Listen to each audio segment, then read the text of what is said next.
Hello guys, आज हम explain करने वाले हैं अंडर द डोम सीरीज के सीजन 2 के एपिसोड फर्स्ट और सेकंड को। तो अगर आपने इससे पहले कोई एपिसोड्स नहीं देखे तो डिस्क्रिप्शन में दिए हुए लिंक से आप सारे एपिसोड्स देख सकते हैं। तो चलिए शुरू करते हैं सीजन फर्स्ट के थोड़े से रिकैप से। सीजन 1 में हम देखते हैं कि एक इनविजिबल डोम चेस्टन्स मिल शहर के ऊपर आकर गिरता है और आधा शहर उस डोम में फंस जाता है और डोम के अंदर अजीबोगरीब घटनाएं होने लगती है, जिस वजह से डोम के अंदर डर का माहौल बन जाता है। फिर हमें पता चलता है कि ये सब एक ब्लैक एग की वजह से हो रहा है और उस एग का कनेक्शन किसी इंसान से है जिसको डोम का मोनार्क भी कहा गया है। फिर सीजन 1 के एंड में हम देखते हैं कि जूलिया उस डोम की मोनार्क है और वो ब्लैक एग को एक लेक में फेंक देती है और जिम अपने आप को मसीहा साबित करने के चक्कर में बारबी को फंसाकर सूली पर चढ़ाकर एग्जीक्यूट करने वाला होता है और इसी के साथ साथ सीजन एंड हो जाता है। अब वो डोम चेस्टन्स मिल शहर के ऊपर कैसे गिरा और वो डोम इंसानों से क्या चाहता है, ये हमें आगे के एपिसोड्स में पता चलेगा। चलिए अब शुरू करते हैं सीजन 2 की कहानी को।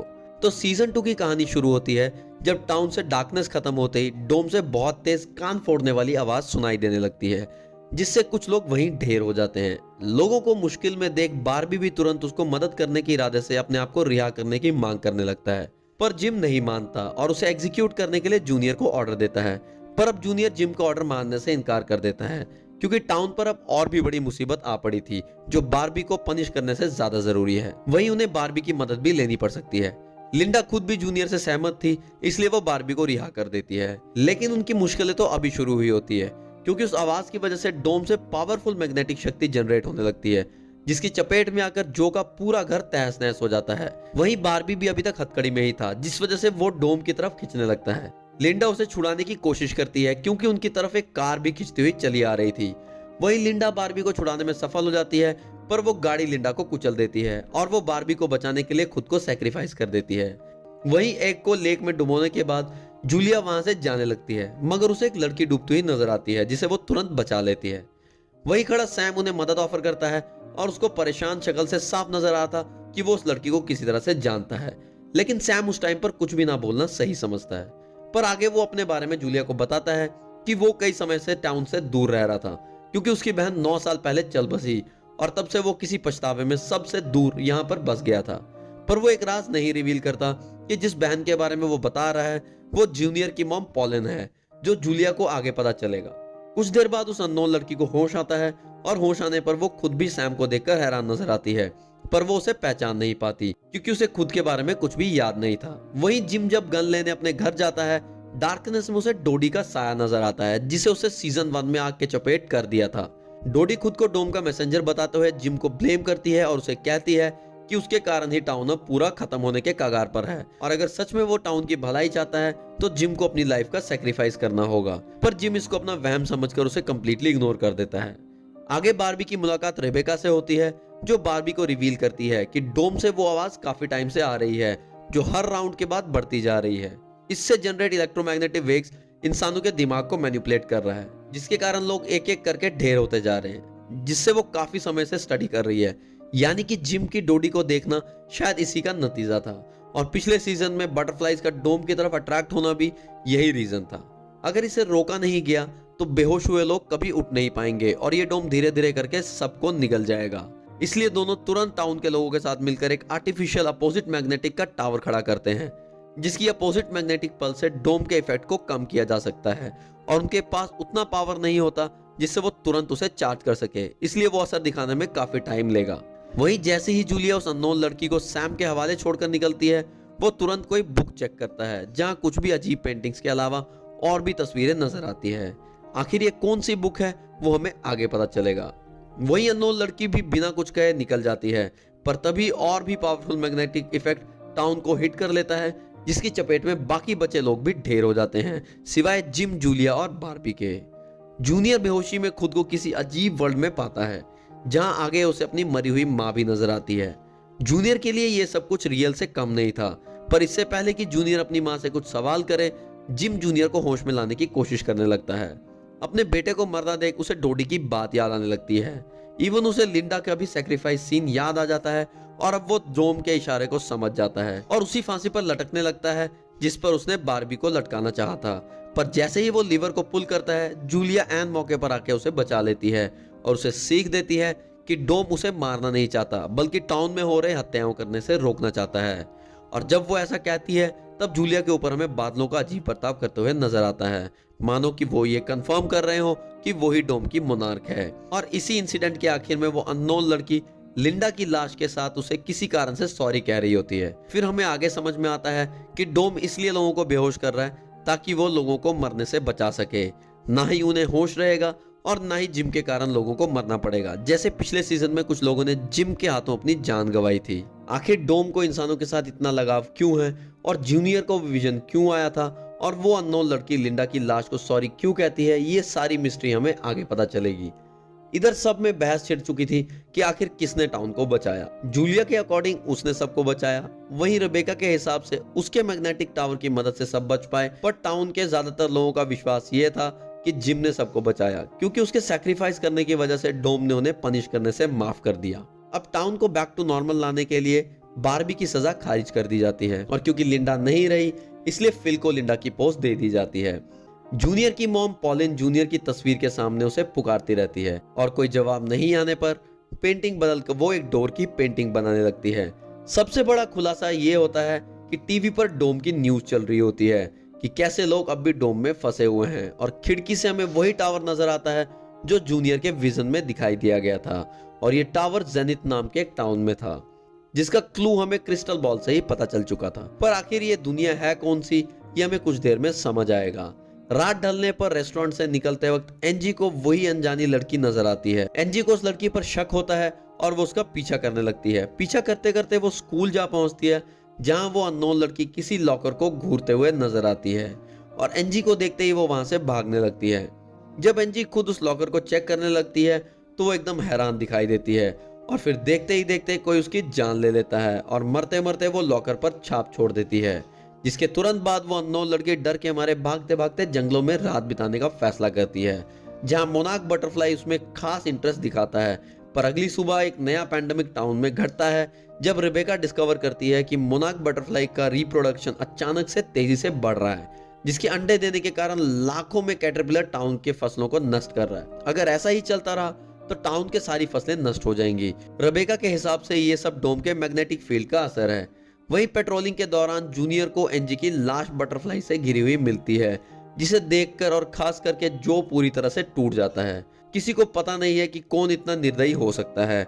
इन्वेस्टिगेशन में उन्हें फुटप्रिंट मिलता है जो कि वो अननोन लड़की के फुटप्रिंट से मैच कर जाता है जिसके कारण अब सभी का शक उस अननोन लड़की पर होने लगता है क्योंकि कोई उसे नहीं जानता था और सडनली वो उस टाउन में दिखाई देने लगी थी। बारबी को एहसास होता है कि उसने उस अननोन लड़की को कहीं देखा है। उस लड़की को भी सेम ही महसूस होता है पर दोनों को कुछ याद नहीं आता। वो बचाव में बताती है कि उसे खुद याद नहीं कि वो वहां क्यों गई थी, पर उसको इतना जरूर याद है कि कोई शक्ति जरूर उसे खींचते हुए वहां ले गया था। पोस्टमार्टम से पता चलता है कि एनजी की हत्या किसी लड़की ने नहीं किसी मेल ने की है और क्योंकि उनके पास कोई भी आधुनिक सुविधा नहीं है इसलिए वो फॉरेंसिक की मदद से हत्यारे का पता भी नहीं लगा पाते। अब इससे पहले कि सारी फसलें नष्ट हो जाएं, एक बार फिर रेबेका प्लेन की मदद से पेस्टिसाइड्स को ज्यादातर एरिया में स्प्रेड कर देती है ताकि फसलों को नष्ट होने से बचा सके। पर अंत में वो सारी फसलों को नहीं बचा पाती जिसके कारण अब उनके पास काफी कम फूड सप्लाई बची हुई थी। वहीं अब जूलिया को पता चलता है कि सैम जूनियर का मामा है और वो सैम से पूछती है कि उसने आखिर उससे ये बात क्यों छुपाई। सैम बचाव में बताता है कि वो और भी चीजों में उलझा हुआ था, जैसे वो मिस्ट्री सॉल्व करने के पीछे था जो पॉली ने अपनी बुक में 20 साल पहले बनाई थी जहां जूलिया की भी तस्वीर है। यानी कि पॉलिन ने बारबी के बारे में भी पहले ही प्रेडिक्ट कर लिया था। वो ये भी रिवील करता है कि उस अननोन गर्ल में कुछ तो स्पेशल है पर इसका कोई भी अभी तक पता नहीं लगा पाया। वहीं अब इस पूरी सिचुएशन में रेबेका सिर्फ जिम को ही टाउन का लीडर मानती है और वो उसे एक बड़ी रियलिटी शेयर करती है। वो बताती है कि टाउन का फूड सप्लाई आधे से कम हो गया है और उन्हें संभल कर सारे रिसोर्सेज को यूज करना होगा वरना महामारी में दंगे फसाद भी हो सकते हैं। वहीं जूनियर एनजी के बदले की आग में पागल होने लगता है पर तभी उसके प्रिजन रूम से बेड पर एनजी का ब्रेसलेट मिलता है और अब उसे लगने लगता है कि कहीं उसी ने तो पागलपन के पीछे उसकी जान तो नहीं ले ली क्योंकि उस रात उसने क्या किया उसे कुछ भी याद नहीं था। जूनियर तुरंत अंकल सैम से मदद लेने के लिए उसके पास जाता है और उनसे पिछले रात के बारे में पूछता है कि आखिर पिछले रात क्या हुआ। सैम उसे उसकी मॉम की एक बात शेयर करता है कि यही उसकी मॉम के साथ भी हुआ करता था, इसलिए वो सबसे पहले उसी लोकेशन पर जाया करती थी जिसकी जानकारी उसे आखिरी बार याद थी। और कभी कभी ऐसा भी होता था कि उसको अपनी पिछली घटना फ्लैशबैक में नजर आने लगती थी। अब टाउन की मुसीबत कम हुई नहीं थी कि टाउन में अब खून की बारिश होने लगती है जो तेजाब की तरह लोगों को जलाने लगती है। सीरीज में इसी टाइम पर एक न्यू कैरेक्टर लाइल की एंट्री होती है। वो इन सब घटनाओं को भगवान का श्राप मानने लगता है क्योंकि यहाँ के लोगों ने जितने पाप किए थे भगवान उनको इन सब की सजा दे रहा है। पर रेबेका उसे टोक देती है कि खून की बारिश और कुछ नहीं बल्कि इसका कुछ ना कुछ और रीजन होगा। पर लायल को यह जरा भी पसंद नहीं आता कि रेबेका विज्ञान के भरोसे भगवान को झूठ साबित कर रही है। रेबेका जिम से शेयर करती है कि उसके पास तरीका है इस बारिश को विज्ञान की मदद से रोकने का, इसलिए दोनों तुरंत स्कूल की लैब की तरफ निकलने पड़ते हैं। पर रास्ते में कोई रेबेका को किडनैप कर लेता है और जिम को एसिड वाले बारिश में मरने के लिए छोड़ देता है। पर बाद में हमें पता चलता है कि इसके पीछे कोई और नहीं बल्कि लायल है जो रेबेका को भगवान के प्लान को रोकने नहीं देना चाहता था। यही जिम सही टाइम पर मदद बुलाकर मरते मरते बच जाता है और अब बारबी और जूलिया को जैसे ही पता चलता है वो लोग लायल के सैलून पर छापा मारने जाते हैं ताकि वो उसके अड्डे का पता कर सके। और अब हमें सीजन का पहला ट्विस्ट रिवील होता है कि जिम के शादी करने से पहले लायल पॉलिन को डेट किया करता था और सैम उसका जिगरी दोस्त हुआ करता था। वहीं एक फोटो की मदद से उनको लायल के हाइडआउट का पता चल जाता है और ऐन मौके पर वो लोग रेबेका को बचा लेते हैं और लायल को सलाखों के पीछे डाल देते हैं। रेबेका बिना टाइम वेस्ट किए किसी केमिकल की मदद से बारिश को रोक देती है। पर अब बाकी बचे फूड सप्लाईज भी कम हो रहे थे, इसलिए Rebecca survival of the fittest के रूल को लागू करने की सलाह देती है, जिस पर बारबी और जूलिया जरा भी सहमत नहीं होते। पर जिम को कोई और चारा नजर नहीं आता, इसलिए वो रेबेका का साथ देने के लिए तैयार हो जाता है।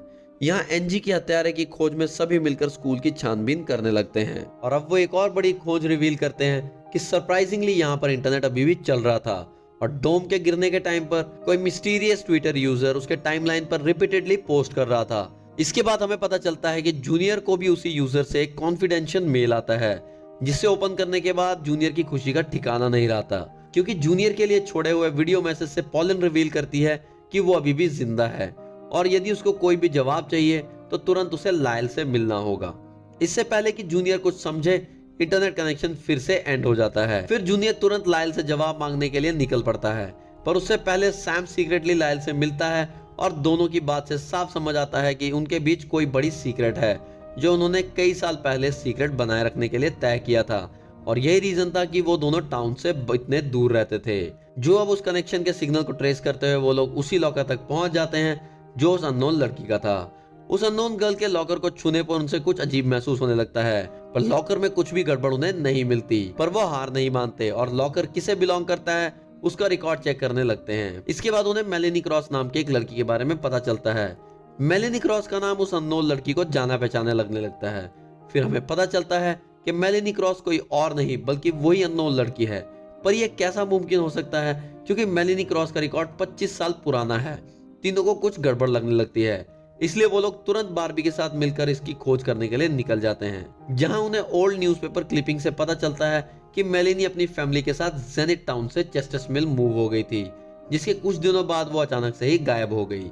इसलिए वो बारबी को भी देखी दिखाई लगती थी, क्योंकि बारबी भी जेनिथ टाउन से बिलोंग करता था। फिर मेलेनी के घर की जांच करने पर उन्हें पता चलता है कि उसे भी पिंक स्टार दिखाई दिया करते थे और अब मेलेनी भी धीरे धीरे सब कुछ याद करने लगती है कि वो कैसे आखिरी बार पिंक स्टार्स का पीछा करते हुए उसी जगह पहुंच गई थी जहां उन्हें वो ब्लैक एग मिला था। मेलेनी जैसे ही उस जगह पर खड़ी होती है तो उसे अपने साथ घटी सारे पल फ्लैशबैक में नजर आने लगते हैं और अब मेलेनी के गायब और ब्लैक एग के उसका कनेक्शन सभी मिस्ट्री रिवील होता है। दरअसल 20 साल पहले लायल, पॉलिन, मेलेनी और उसका बॉयफ्रेंड सैम पिंक स्टार्स को फॉलो करते हुए एक जंगल में पहुंच गए थे, जहां उन्हें जंगल के बीच विशाल और ग्लोइंग मिटियोर दिखाई देता है, जिसे छूने पर वही ब्लैक एग निकलकर सामने आ जाता है। सबसे अजीब बात तो ये थी कि मेलेनी एग की तरफ खींची चली जाती है और उसे प्रोटेक्ट रखने के लिए जिद करने लगती है। वही वाक्यों के लिए उसी एग से वही कान फाड़ने वाली तेज आवाज सुनाई देने लगती है जो हमें सीजन 2 के स्टार्टिंग में देखा था। पर तभी किसी ने उसको धकेल दिया और मेलेनी मिटियोर से टकरा गई और टकराकर उसकी जान चली जाती है और उसी जगह पर उसकी समाधि बन जाती है। और जब वो लोग इस बात को चेक करते हैं तो ये सही साबित होती है, क्योंकि खोदने पर मेलेनी का नेकलेस वहां मिलता है। पर हैरानी की बात तो ये थी कि वहां से मेलेनी का कंकाल गायब हो चुका था। पर अब भी कुछ सवाल बाकी थे कि आखिर में उसका पुनर्जन्म क्यों हुआ और उसकी जान किसने ली थी। उनका शक अब सैम पर पड़ने लगता है, इसलिए तुरंत वो लोग सैम के घर पहुंच जाते हैं। यहाँ लायल जिम को बताता है कि उसे पहले से ही पता था कि पॉलिन जिंदा है, पर उन्हें जस्टिस मिल शहर इसलिए छोड़ा क्योंकि उन्हें आगे होने वाले विजन्स दिखाई देने लगते थे। वो नहीं चाहती थी कि जूनियर को इन सब से गुजरना पड़े। उसे लगता था कि अगर उसने टाउन छोड़ दिया तो वो डोम उन्हें फॉलो करेगा, पर ऐसा नहीं हुआ। पॉलिन का शहर छोड़ने का एक और रीजन था कि जिम उन्हें पागलखाने भेजने वाला था। सिर्फ लाइल ही था जो उसकी सिचुएशन को समझता था, इसलिए वो टाउन पर घटने वाले सारे विजन्स को एक पोस्ट कार्ड की मदद से शेयर करती थी। वो बताता है कि सैम के पास जो बुक है उसमें आगे होने वाली सारी भविष्यवाणी है। हो सकता है कि एनजी को मारने वाले के बारे में भी उसमें लिखा हो, इसलिए दोनों तुरंत सैम के घर जाकर छापा मारते हैं और लकीली उन्हें वो बुक भी मिल जाती है, पर उसमें से कोई एक पन्ना गायब हुआ होता है। और किसी दूसरे पिक्चर को देखने के बाद लाइल एकदम से हैरान नजर आता है। फिर वो जूनियर को चकमा देकर बुक को लेकर वहां से भाग जाता है। अब बारबी भी सैम के घर पहुंचता है और उसे लाइल की करतूत का पता चलता है और सबका शक लाइल पर बनने लगता है। इधर हमें पता चलता है कि रेबेका जानवर के अंदर के वायरस से एक ऐसा वायरस बनाने वाली है जिसको वो शहर के फूड सप्लाई में इंजेक्ट करने वाली है, ताकि उसका जो survival for the fittest plan था वो कामयाब हो सके। जिसे जानने पर जिम भी हैरान हो जाता है, पर धीरे धीरे वो उसके प्लान में कन्विंस हो जाता है, पर आगे पछतावे में दोनों ऐसा करने से पीछे हट जाते हैं। इधर जूलिया डिस्कवर करती है कि टाउन में रहने वाले एंड्रिया के पति ने बेसमेंट में ऐसे ही सिचुएशन के लिए कई सारे फूड सप्लाईज बचा कर रखे थे, पर एंड्रिया इसलिए किसी से शेयर नहीं करती क्योंकि उसे किसी पर विश्वास नहीं था कि वो इसको टाउन के भले के लिए यूज करेंगे। पर जूलिया उसे ऐसा विश्वास दिलाने में कामयाब हो जाती है और इस तरह से एक बार फिर टाउन के लोग भूख से मरने से बच जाते हैं। पर आगे हमें सैम के छाती पर कुछ नाखूनों के निशान दिखाई देते हैं, जिससे हमें पता चलता है कि वही एनजी का कातिल है। अगले दिन बारबी जूलिया को मेलिनी की खोज के बारे में सारी बात बताता है। वही जूनियर भी सैम को उसकी मॉम के जिंदा होने के बारे में बताता है और वो उससे सवाल भी करता है कि आखिर क्यों उसने उसके मॉम की बुक के बारे में उससे छुपाया। आखिर कहाँ है वो मिसिंग पेज जो लाइल इतनी बेसब्री से ढूंढ रहा है। चालाक सैम जूनियर को खबर नहीं लगने देता कि उसी के पास वो पेज है। इनफैक्ट लाइल के सैलून में ढूंढने के दौरान वह ऐसे एक्टिंग करता है कि वो पेज उसके पास अभी भी यहाँ से मिला है, और मिसिंग पेज को देखने के बाद वो और भी हैरान हो जाता है। और उस पेज में ऐसा क्या था, ये सस्पेंस छोड़ते हुए ये एपिसोड यहीं पे एंड हो जाता है।